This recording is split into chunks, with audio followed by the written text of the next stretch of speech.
लेकिन जब कांग्रेस 15 महीने के लिए सरकार में आई और जब कांग्रेस की कार्यशैली को हमने देखा तो मुझे कांग्रेस से नफरत होने लगी। वही तो आपने फिर भाजपा को क्यों ज्वाइन नहीं किया? फिर देखिए, भाजपा से हमारा विचारधारा मैच नहीं करती। इतनी झूठ बोलती है कि मुझे कई सालों तक झूठ बोलने की ट्रेनिंग करना पड़ेगा। कई बार से स्पष्ट जनादेश दे रहे हैं तो मुझे ये लगा कि ये भी कट्टर ईमानदार पार्टी, और शायद भी ये नहीं कि मैं आम आदमी पार्टी में इसीलिए कह रहा हूँ, मैं इतना स्पष्ट जनादेश दिल्ली की जनता ने दिया क्योंकि उनको दिल्ली की जनता को ये लगा कि यही एक व्यक्ति है जो दिल्ली वालों का उद्धार कर सकता है। क्या आपको लगता है कि जनता को, आम जनता को टोटल चीजें फ्री में मिले? जैसे आपके द्वारा भी बिजली दी जा रही, वाहन फ्री कर दिया जा रहा, शिक्षा तो ठीक है, शिक्षा तो मिलनी चाहिए, हमारा जन्मसिद्ध अधिकार है। तो मतलब क्या लगता है कि जनता को सारी चीजें फ्री में देनी ही चाहिए? सुविधा दे रहे हैं हम, उनको व्यवस्था दे रहे हैं जी। शिक्षा की व्यवस्था, क्या दवाई का अधिकार किसी को नहीं है? मर जाए।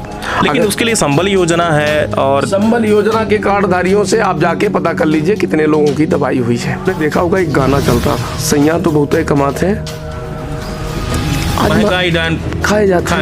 आज महंगाई कहाँ है? क्या महंगाई का माँ बोलने के लिए तैयार है? नहीं।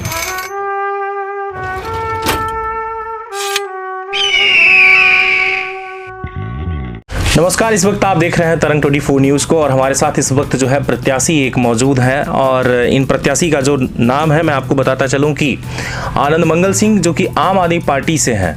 और सबसे बड़ी चीज़ें यहाँ पर आपको देखने को मिलेंगी कि यहाँ पर कई प्रत्याशी मौजूद हैं, और 17 प्रत्याशी हैं इस सीधी जिले के विधानसभा 77 में, जिनमें से अन्य लोगों के अन्य विचार हैं।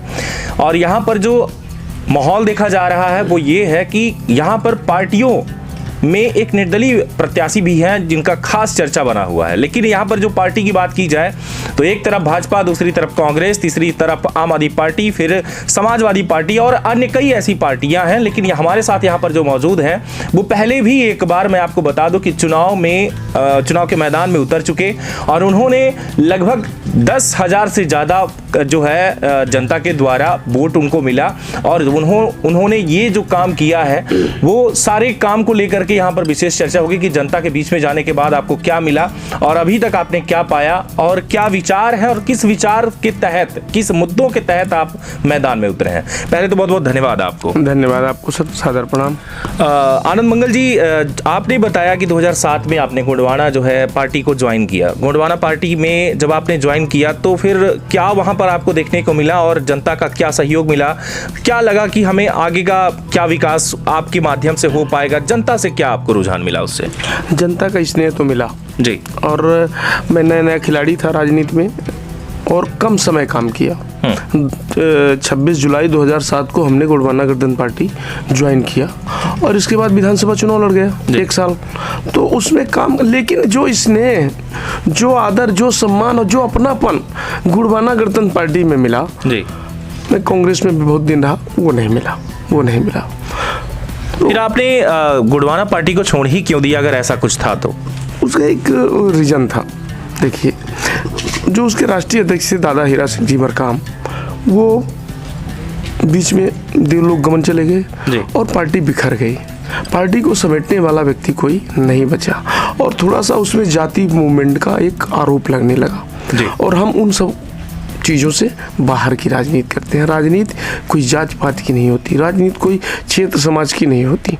राजनीति के लिए सर्वहारा वर्ग, सभी समाज के लोगों के लिए विचार करना पड़ता है, सोचना पड़ता है। इसीलिए मैंने गोंडवाना गठबंधन पार्टी को छोड़ दिया।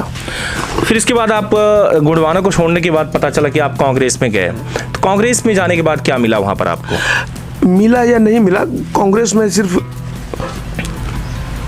विचारों की बात कर रहा हूं मैं विचारों की, इंद्रजीत कुमार जी की विचारधारा, उनकी कार्यशैली को पसंद करके मैं कांग्रेस पार्टी में गया था जी, क्योंकि एक सादगीपूर्ण और सर्वहारा वर्ग की वो सदैव राजनीति के बहुत दिन तक स्थापित रहे और मैं उनके विचारों से, उनकी कार्यशैली से प्रभावित होकर कांग्रेस पार्टी को ज्वाइन किया था जी। हमारा दुर्भाग्य आप कह सकते हैं कि जिनके संरक्षण में, जिनसे राजनीति का काखा काखा सीखने का अवसर मिला, वो 2018 में इस दुनिया से चले गए। और जब वो चले गए तो हम अपने आप को असहाय महसूस करने लगे। और इसके साथ साथ एक कार्यशैली हुई बीच में 2018 में कांग्रेस की सरकार आ गई। इसके पहले विपक्ष में थी, ठीक है, विपक्ष में सड़क की लड़ाई लड़ता रहा, साथ में कांग्रेस का सुर जो है गरीबों के प्रति बोलता रहा, मैं भी उसी में लगा रहा। लेकिन जब कांग्रेस 15 महीने के लिए सरकार में आई और जब कांग्रेस की कार्यशैली को हमने देखा तो मुझे कांग्रेस से नफरत होने लगी। कांग्रेस गरीबों की पार्टी नहीं है, कांग्रेस आम आदमी की पार्टी नहीं है।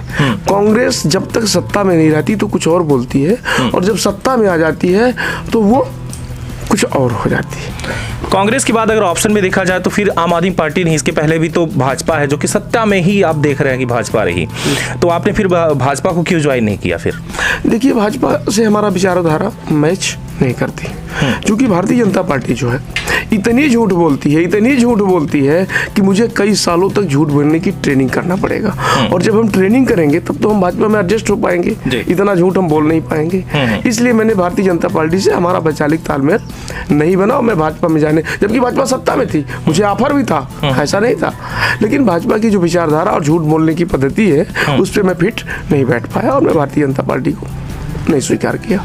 आज आप प्रत्याशी हैं आम आदमी पार्टी के, और आम आदमी पार्टी में आपने जब ज्वाइन किया, बताया आपने कि 2022 में आपने ज्वाइन किया आम आदमी पार्टी को, क्या खास विचार मिले आपको और यहाँ पर क्या देखने को मिला, क्यों आपने आम आदमी पार्टी को ही चुना? देखिए, ऐसा है कि मैंने जल्दबाजी नहीं किया। मैं 4 अप्रैल 2022 को कांग्रेस पार्टी से त्यागपत्र दिया और 10 दिनों तक मैं दिल्ली में गया, आम आदमी पार्टी की एक एक कार्यशैली को देखा, अपने नेता आदरणीय अरविंद केजरीवाल जी की विचारधारा को समझा और दिल्ली में काम देखा। मैं सहयोग से पंजाब भी गया, वहाँ के भी लोगों से चर्चा की, वहाँ के लोग संतुष्ट थे, दिल्ली के लोग कई बार से संतुष्ट हैं, कई बार से स्पष्ट जनादेश दे रहे हैं। तो मुझे ये लगा कि ये अभी कट्टर ईमानदार पार्टी, और शायद भी ये नहीं कि मैं आम आदमी पार्टी में इसीलिए कह रहा हूँ, ये हर एक आम आदमी भी कह रहा है कि आम आदमी पार्टी ईमानदार पार्टी है और जनहित में काम करने वाली पार्टी।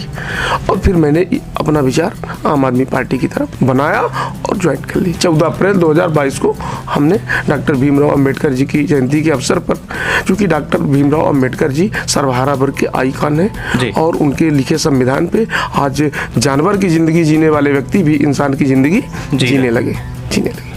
आप दिल्ली गए और यहाँ पर कई बार दिल्ली की चर्चा होती है कि जो सरकार दिल्ली में है और खासकर जो पूरे सेंट्रल गवर्नमेंट में दिल्ली में ही बैठने वाली सरकार जो है, बताइए कि एक तरफ बात की जाए तो भाजपा की है, केंद्र सरकार भाजपा की है, लेकिन वहीं अपने जो है कहा जाता है कि भाई सर के ऊपर की बात होती है कि यहाँ पर देखने को मिल पा रहा है कि दिल्ली में आज भी आम आदमी पार्टी की सरकार है और वहाँ की जनता को जो है केजरीवाल को दोबारा से मौका दी जनता के द्वारा जो दिया गया।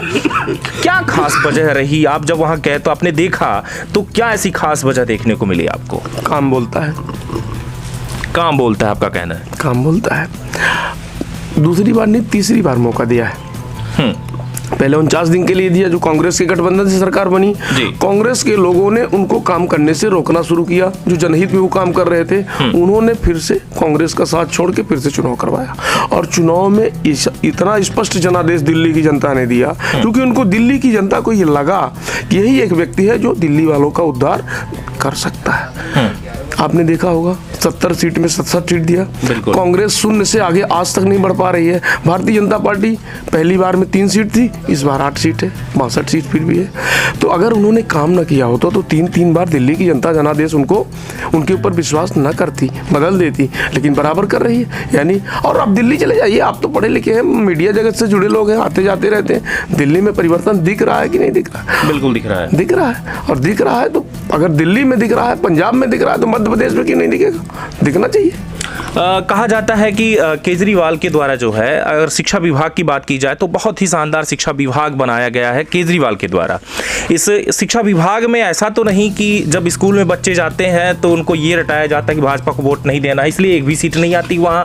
इस तरीके की क्या ऐसी उनकी शिक्षा रहती है कि भाजपा को चुनती नहीं, जबकि सभी को पता है कि केंद्र सरकार पर जो है भाजपा बैठी है, इसके बावजूद भी वहाँ भाजपा को नहीं चुना जा रहा।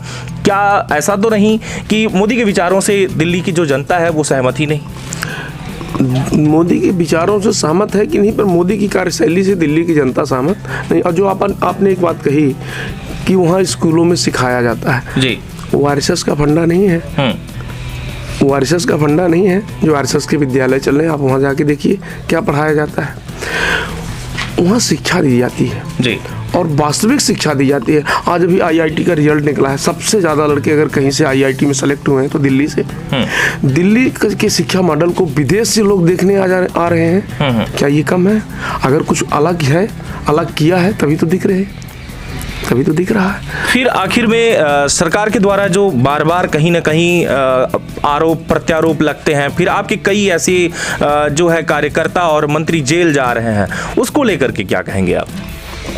एक मीसाबंदी पहले लगी थी जिसमें बगैर आरोप के लोग 19-19 महीने, 2-2 साल, 24-24 महीने जेल में रहे हैं मीसाबंदी में। दूसरी मीसाबंदी ये चल रही है बगैर आरोप के, बगैर तथ्य के, बगैर प्रमाण के ईडी का मुकदमा लगा दो। ईडी में जो एक सिस्टम है कि जब तक जांच नहीं होगी उसकी जमानत नहीं होगी। ये हर बार ईडी का मुकदमा ही क्यों लगाते हैं? जितने हमारे नेता जेल गए हैं सब ईडी के मुकदमे में गए हैं, सीबीआई के मुकदमे में कोई नहीं गया, क्योंकि सीबीआई के मुकदमे में जमानत का प्रावधान है, सबूत देना पड़ेगा। पर ईडी के मुकदमे में जब तक जांच पूरी नहीं होगी तब तक उनको अंदर रहना पड़ेगा। और हर नेता, चाहे वो सत्येंद्र जैन जी हो, मनीष सिसोदिया जी हो, संजय सिंह जी हो, सबके ऊपर क्या लगा? ईडी का मुकदमा। ये एक सोची समझी साजिश है, राजनीति है। कितने को अंदर करोगे, कितने को अंदर करोगे? कर लो। जनता आम आदमी पार्टी के साथ खड़ी है।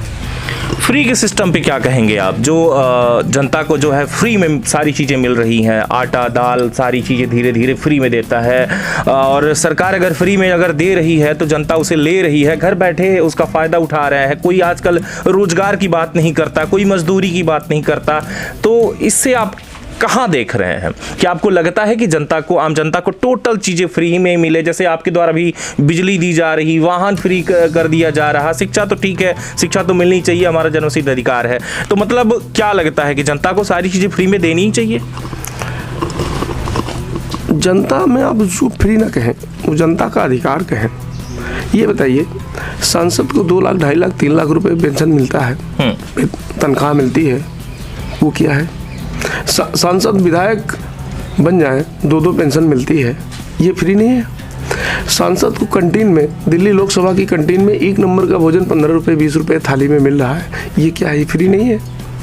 तो अगर सांसद का वो अधिकार बना, सांसद वो अपना अधिकार मानता है, तो वो तो जनता का अधिकार है। फ्री में बिजली देना कौन सा? ये बताइए, किसी व्यक्ति को उजाले में रहने का अधिकार नहीं है, लेकिन उसकी कीमत तो चुकानी चाहिए। कीमत चुकानी चाहिए। तो सरकार को अमीर और गरीब दोनों टैक्स दे रहा है। सरकार के पास इनकम क्या है? टैक्स। ये बताइए, मैं ये गमछा लिया हूँ, इस गमछे को मेरा एक बीपीएल धारी गरीब लेता है तो उसे भी 18% जीएसटी देना पड़ रहा है, हमें भी देना पड़ा, तो वो भी तो टैक्स दे रहा जी, कि नहीं दे रहा? दे रहा। अगर वो टैक्स दे रहा है तो उसका अधिकार बनता है कि सरकार की योजनाओं का उसका फायदा उसे मिले। लेकिन इसी सिलसिले में देखा जाए तो मजदूर करने, जो मजदूर है मजदूरी करने के लिए तैयार नहीं है। उसका कहना कि भाई मुझे राशन मिल रहा है, मुझे अनाज मिल रहा है, मुझे जो है साथ ही साथ अगर बात की जाए नमक की तो वो भी मिल रहा है, कभी कभार तो दाल भी बटने लगती है गल्ला गोदाम में। निःशुल्क बात की जाए तो बहुत सारी चीज़ें दी जा रही हैं, जिसको लेकर के मजदूर एक आलसी हो चुका है। शिक्षा की बात की जाए तो उसे निःशुल्क शिक्षा तो दी जा रही, लेकिन 1 से 8 तक की नीति की अगर बात की जाए तो बिल्कुल पास कर दिया जाता है। वो नहीं देखा जाता, उसका आकलन नहीं किया जाता कि उसे पढ़ा है तो उसकी योग्यता क्या है। वो आगे चल के देखा जाए तो 9वीं में फेल हो जाता है, वो रोजगार लायक नहीं रह जाता। मैं इनकी बात कर रहा हूं कि किस नजर से देख रहे हैं आप? देखिए, 2-3 चीज है। सरकार की जो पॉलिसी है, सरकार का जो सिस्टम है, वो गरीबों को शिक्षित करने का नहीं है, साक्षर करने का है। 1 से, अभी आपने कहा कि 1 से 8 तक विद्यालय में बगैर पढ़े छात्रों को पास कर दिया। वो 9वीं कभी पास ही नहीं हो पाता, और जब नहीं पास होता, 1 बार 2 बार फेल हुआ, वो लड़का भगा तो बंबई और बनारस चला गया, क्योंकि वो शिक्षित ना हो। ये सरकार की पॉलिसी है। जिस दिन किसी गरीब का लड़का शिक्षित हो जाएगा, उस दिन हम जैसे नेताओं से सवाल करेगा कि मैंने 5 साल आपको वोट दिया था, तो मेरे लिए आपने क्या किया? ये नहीं चाहते कि किसी भी गरीब मजदूर का बेटा डॉक्टर और इंजीनियर पढ़े, लेकिन अरविंद केजरीवाल जी की सरकार चाहती है। आज वहाँ आप जाके देख लीजिए, जिस विद्यालय में गरीब का लड़का पढ़ रहा है, उसी विद्यालय में एक IAS, IPS और मंत्री मिनिस्टर का लड़का पढ़ रहा है। क्या ये कम है? तो देखिए, और चाहे सरकार जो भी दे दे, इनकी सुविधा के लिए, गरीबों की सुविधा के लिए देना भी उचित है, उनका अधिकार भी है, मैं इससे नहीं कहता, लेकिन सबसे पहली प्राथमिकता स्वास्थ्य और शिक्षा की होनी चाहिए। एक उदाहरण मैं आपको बता दूं, आप यहीं हमारे पड़ोसी गांव के निवासी भी हैं। सरेठी पंचायत में एक खंदो गांव है, अभी मैं गया था, बड़ी वेदना हुई, बड़ा दर्द हुआ। शाम टाइम हो गई थी, बिजली नहीं है, मिट्टी का तेल नहीं मिल रहा है। लोग वहाँ प्रकाश कैसे करते हैं ये देख लीजिए। 75 साल की आज़ादी के बाद और ये बेशर्म और सांसद और विधायक कहते हैं कि हमने ये कर दिया, ये आप चले जाइए। यहाँ से 35 किलोमीटर की दूरी पर है। लोग लकड़ी को जला के प्रकाश करते हैं, उसी पे खा के बंद करके सो जाते हैं, क्योंकि मिट्टी का तेल मिल ही नहीं रहा कहीं। ये परिस्थितियाँ हैं। कई जगह मैं आपको दिखा सकता हूँ कि 70-75 साल आज़ादी के बाद भी गरीब लोग अभी इतनी बदतर ज़िंदगी जी रहे हैं कि बड़ी मन को वेदना होती है। दूसरी चीज़ जो मैं आपसे कह रहा था, तो हमारे नेताजी अरविंद केजरीवाल जी, उन्होंने 10 गारंटी दी है। उस 10 गारंटी को मैं दे दूंगा, आप अध्ययन कर लीजिए। वो गारंटी लफाजी की नहीं है जो मैं दिल्ली में दे भी रहा हूँ। आप एक चीज़ बताइए, सीधी सिंगरौली एक जिला था, अभी बदल गया, बिल्कुल बदल गया। ठीक, सिंगरौली में कितनी बिजली बनती है? इतनी बिजली बनती है, इतनी बिजली बनती है कि दिल्ली जाती है। बिल्कुल। तो दिल्ली वालों को अरविंद केजरीवाल जी की सरकार फ्री में बिजली दे रही है, ठीक, दिया तनिया धेला कहा जा सकता है। और हमें क्या रेट मिल रही है? 8 रुपये 9 रुपये यूनिट। हमारे घर की बिजली में मांगी। इस पर कोई भी भाजपा और कांग्रेस का नेता बात करने के लिए तैयार नहीं है जी। लाडली बहना क्या है? अगर हम तो उनको सुविधा दे रहे हैं, हम उनको व्यवस्था दे रहे हैं जी। शिक्षा की व्यवस्था, क्या दवाई का अधिकार किसी को नहीं है? मर जाए। लेकिन उसके लिए संबल योजना है, और संबल योजना के कार्डधारियों से आप जाके पता कर लीजिए कितने लोगों की दवाई हुई है, नाम मात्र। वो लेकिन बड़े बड़े इलाज संबल योजना से करवाए जा रहे हैं। कोई भी नहीं, आप जाके पता करिए। संबल योजना फ्रॉड कार्ड है। जो संबल कार्ड है वो फ्रॉड कार्ड है। मैं कई उदाहरण, अगर मौका लगा, मेरे यहीं बगल में एक आदिवासी कुल समाज का लड़का है, उसका एक्सीडेंट हो गया और वो ले गया तो सिटी हॉस्पिटल में भर्ती कर दिया। मेरी पत्नी उस समय सरपंच थी, मैं भी गया, उसका संबल कार्ड दिलवाया, घर में रखा था, लेके गया, उसको दिया, उससे 50,000 रुपए भी ले लिया और संबल कार्ड से पैसे भी ले लिए। संबल कार्ड से, उस संबल कार्ड बड़े बड़े डॉक्टरों के लिए एक अच्छा आय का साधन बन गया है, भ्रष्टाचार का। आप मिस्टर नर्सिंग होम को देख लीजिएगा जी, वहाँ क्या हो रहा है। तो संबल कार्ड सिर्फ, जैसे आप वहाँ देखिए, अभी हमने साड़ा में पिछली बार मझौली में एक कैंप देखा था, वो भोपाल वाली हॉस्पिटल क्या कांग्रेस के द्वारा लगाया गया था, और उनको ये कहा गया कि ये फलाने नेता ढिकाने नेता द्वारा ये किया जा रहा है, जबकि वास्तविकता ये थी कि सबके संबल कार्ड से पैसा वहाँ निकल गया जी, निकल गया, बिल्कुल निकले, मानते हैं ना। तो वो संबल कार्ड भ्रष्टाचार करके पैसा कमाने का एक अच्छा साधन तरीका है। बहुत सारी बातें हो रही हैं। अब इस संदर्भ में मैं आपसे जानकारी लेना चाहूँगा कि यहाँ पर जनता का कहना यह है कि भाजपा को सीधी जिले से कोई प्रत्याशी नहीं मिला क्या, या सीधी में कोई ऐसा व्यक्ति नहीं है भाजपा का जो कि यहाँ पर कोई प्रत्याशी मौजूद हो। ये जनता का कहना है कि सीधी जिले से हमें अगर कोई प्रत्याशी यहाँ पर होता, उसका मकान होता, घर होता, तो शायद हमें चुनने में थोड़ा सा आसानी होती। लेकिन ये जो प्रत्याशी है वो अन्य क्षेत्र से लाया गया और उसको यहाँ पर विधायक का प्रत्याशी, विधानसभा का प्रत्याशी बना गया भाजपा से। इस संदर्भ में आपका क्या कहना है? जो जनता कह रही है कि भाई ये बाहर से लाया गया, यहाँ के प्रत्याशी कोई नहीं है क्या, तो इसको लेकर के आपका क्या कहना है? भारतीय जनता पार्टी टिकट दे सकती है, चाहे वो सिंगरौली जिले का हो, चाहे सियाबल विधानसभा का हो, चाहे और वो तो कहीं से भी दे सकती है, पर वोट नहीं दे सकती। वोट मतदाता देगा, और मतदाता सब जानता है, मतदाता सब जानता है। मैं भारतीय जनता पार्टी के प्रत्याशी और वर्तमान सांसद के बारे में कुछ बातें आपसे शेयर करना चाहूँगा, कहना चाहूँगा जी। कुछ साल पहले हमारे यहाँ एक एयरपोर्ट आया था, जिसे अपने संसदीय कार्यकाल में उन्होंने सिंगरौली ले गई, चला गया। इसके पहले एक केंद्रीय विद्यालय आया था जो सिंगरौली चला गया। इसके पहले 2 साल पहले जो सिंगरौली में मेडिकल कॉलेज बन रही है, सिंगरौली सीधी जिला पहले का जिला है, उससे बटा हुआ जिला है।